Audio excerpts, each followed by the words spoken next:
मेरे प्रिय भाइयों बहनों एवं मित्रों, स्वागत है आप सबका मेरे इस यूट्यूब चैनल पर। भाइयों और बहनों, आज जो जानकारी लेकर आया हूँ वह रामचरितमानस से संबंधित है।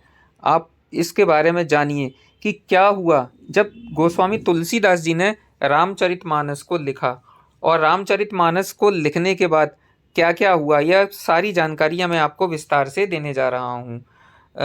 रामचरितमानस जिसके सुनते ही कानों को शांति मिलती है, मन रूपी हाथी विषय रूपी दावानल में जल रहा है, वह यदि इस रामचरितमानस रूपी सरोवर में आ पड़े तो सुखी हो जाए।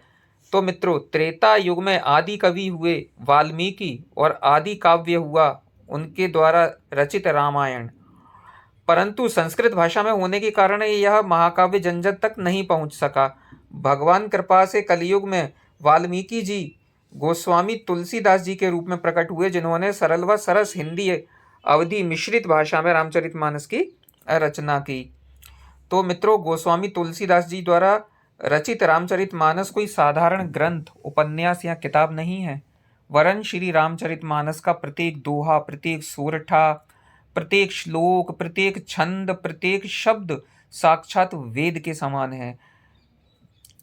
श्री रामचरितमानस परात्पर ब्रह्म भगवान श्री राम का वाग्यव्यम्य स्वरूप है। यह दिव्य ग्रंथ समस्त वेद, शास्त्र, पुराण और उपनिषदों का सार है। गोस्वामी तुलसीदास जी को भगवान शंकर, मारुति नंदन हनुमान, पराम्बा पार्वती जी, पर ब्रह्म भगवान श्री राम और शेषावतार लक्ष्मण जी ने समय समय पर अपना दर्शन देकर श्री रामचरितमानस उनसे लिखवाया, और भगवान श्री राम ने शब्दावतार के रूप में श्री रामचरितमानस में प्रवेश किया।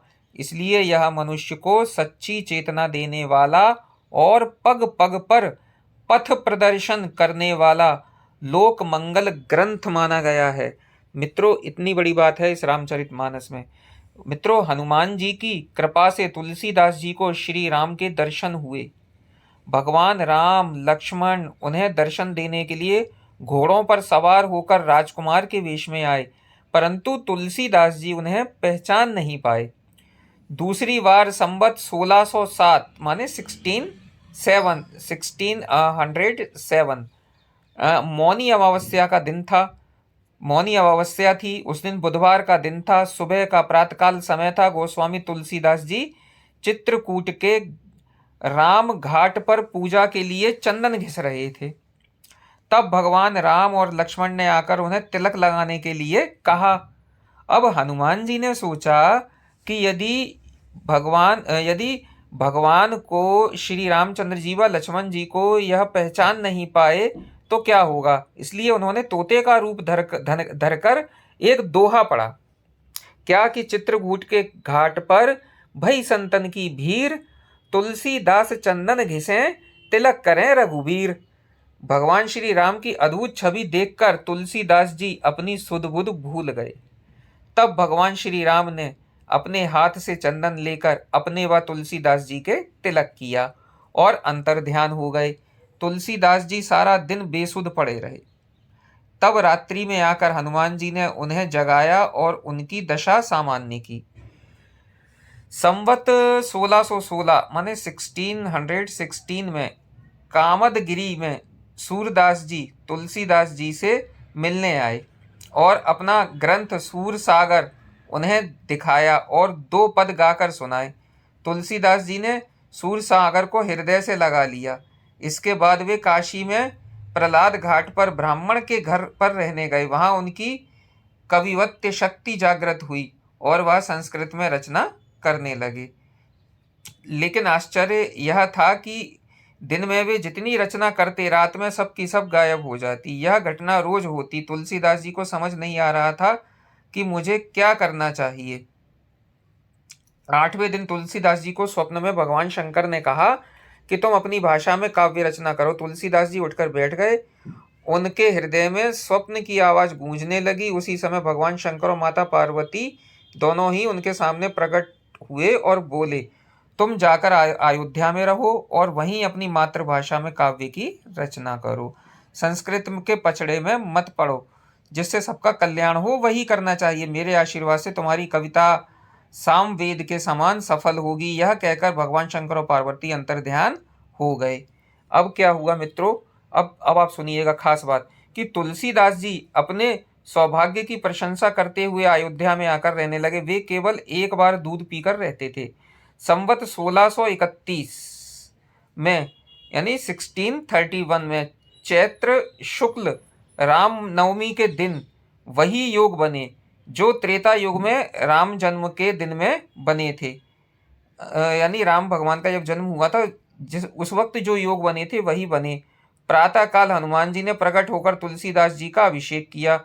भगवान शंकर, पार्वती, गणेश जी, सरस्वती जी, नारद जी, शेष जी ने तुलसीदास जी को आशीर्वाद दिया। सबकी कृपा और आज्ञा प्राप्त करके तुलसीदास जी ने श्री रामचरितमानस की रचना शुरू की। 2 वर्ष 7 महीने और 26 दिन पूरे इतना समय हो गया। संवत 1633 की बात है, ये 1633 की बात है। 1633 में मार्गशीर्ष मास के शुक्ल पक्ष में श्री राम विवाह के दिन, जो कि राम विवाह का दिन था, उसी दिन जब राम विवाह हुआ था उसी योग में उसी दिन श्री रामचरितमानस की रचना पूरी हुई।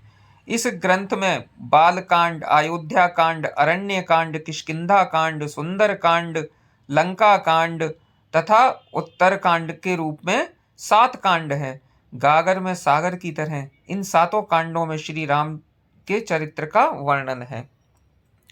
अब मित्रों, हनुमान जी इस ग्रंथ की समाप्ति मंगलवार के दिन हुई थी। तब हनुमान जी पुनः प्रकट हुए और पूरी रामायण सुनी और गोस्वामी जी को आशीर्वाद दिया कि यह कृति तुम्हारी कीर्ति को अमर कर देगी। तो मित्रों, इसके बाद तुलसीदास जी भगवान की आज्ञा से काशी आ गए और वहाँ भगवान विश्वनाथ और माता अन्नपूर्णा को उन्होंने श्री रामचरितमानस सुनाया। रात को पुस्तक श्री विश्वनाथ जी के मंदिर में रखी थी। सवेरे जब मंदिर के पट खोले तो उस पर लिखा पाया गया सत्यम शिवम सुंदरम। मंदिर में उपस्थित लोगों ने सत्यम शिवम सुंदरम की आवाज भी सुनी। देवताओं ने जय जयकार करते हुए फूल बरसाए और तुलसीदास जी को वरदान हुए। मित्रों, यह सत्य घटना है। और मित्रों, आगे और बताता हूँ मैं आपको इस बारे में कि गोस्वामी जी ने श्री रामचरितमानस को सबसे पहले संत श्री रूपारण स्वामी जी को सुनाया, जो मिथिला में रहते थे और भगवान श्री राम को अपना जामाता मानकर प्रेम करते थे। इसके बाद भगवान ने तुलसीदास जी को काशी में रहने की आज्ञा दी। श्री रामचरितमानस की प्रसिद्धि से काशी के संस्कृत विद्वानों को बड़ी ईर्ष्या होने लगी, बहुत ईर्ष्या और चिंता होने लगी। वे दल बनाकर गोस्वामी जी की पुस्तक को ही नष्ट करने की कोशिश करते लगे कि इस पुस्तक को ही हम समाप्त कर दें। उन्होंने पुस्तक चुराने के लिए 2 चोर भेजे। चोरों ने देखा कि गोस्वामी जी की कुटिया के बाहर श्याम और गौर वर्ण के 2 वीर बालक पहरा दे रहे हैं। रात भर बड़ी सावधानी से उन्होंने पहरा देते देखकर चोर बहुत प्रभावित हुए और श्री राम व लक्ष्मण के दर्शन से उनकी बुद्धि शुद्ध हो गई। उन्होंने तुलसीदास जी के पास जाकर पूछा कि तुम्हारे ये पहरेदार कौन हैं?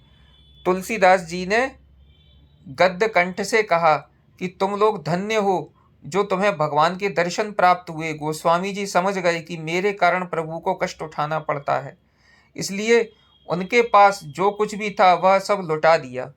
तुलसीदास जी ने पुस्तक की मूल प्रति अपने मित्र टोडरमल के घर रख दी और दूसरी प्रति लिखी। अब तो पुस्तक का दिन दूना प्रचार होने लगा।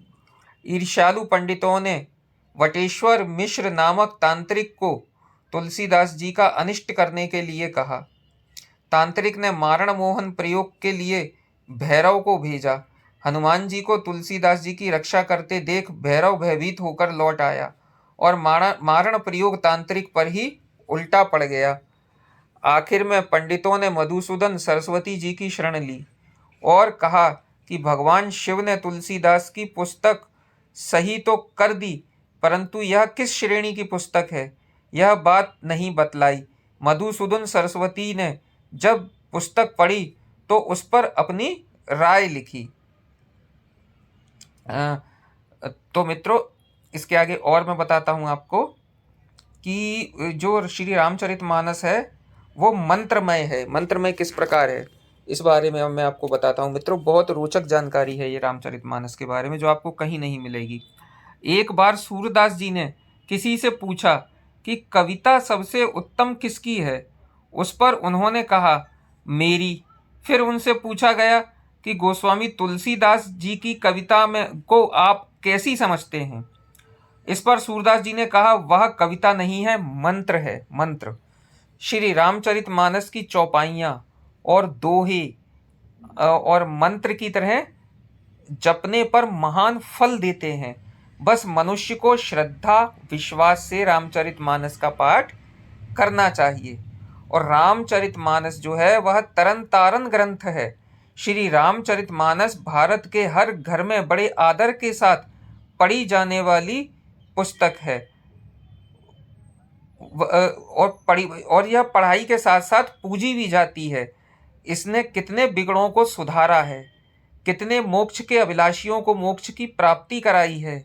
श्री रामचरितमानस अपनी शरण में आने वाले प्राणी को श्री राम प्रेम की मस्ती में सराबोर कर श्री राम से मिलाती है और जीवन को सार्थक कर देती है।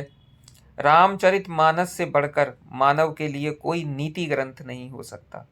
इसमें गुरु शिष्य, राजा प्रजा, स्वामी सेवक, पिता पुत्र, पति पत्नी, भाई भाई, मित्र मित्र के आदर्शों के साथ धर्म नीति, राजनीति, कूटनीति, अर्थनीति, सत्य, त्याग, सेवा, प्रेम, क्षमा, परोपकार, शौर्य, दान आदि मूल्यों का सुंदर विवेचन है।